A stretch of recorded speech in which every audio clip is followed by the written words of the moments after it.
ఈ చలికాలంలో తీసుకోవాల్సినటువంటి ముఖ్యమైన జాగ్రత్తలు.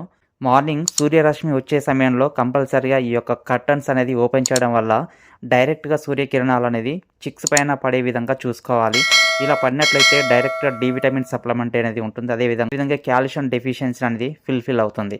నెక్స్ట్ ఈవినింగ్ రాత్రి సమయంలో పెద్ద బర్డ్స్ అయినా సరే, పెద్ద బర్డ్స్లో 25 ఆర్ 30 రోజులు అయినా సరే కంపల్సరీగా ఈ సీజన్లో కింది కర్టన్స్ అనేది క్లోజ్ చేసేసుకొని పై కర్టన్స్ ఓపెన్ చేసుకోవడం వల్ల గురకలు అనేది రాకుండా ఉంటుంది. ఈ సీజన్కి గురకలు అనేది వచ్చినట్లయితే కంపల్సరీగా 25-30 ఏజ్ ఉన్నటువంటి బర్డ్స్ కూడా కింది కర్టన్స్ అనేది ప్రాపర్గా క్లోజ్ చేసుకోవాలి. షెడ్లో గురక ఉన్నట్లయితే కింది కర్టన్స్ ఓపెన్ చేసి ఉన్నట్లయితే ఎక్కువగా స్ప్రెడ్ అయ్యే ఛాన్సెస్ ఉంటుంది. కాబట్టి కంపల్సరీగా ఈ ప్రికాషన్స్ అనేది పాటించాలి. Thank you for watching farmers.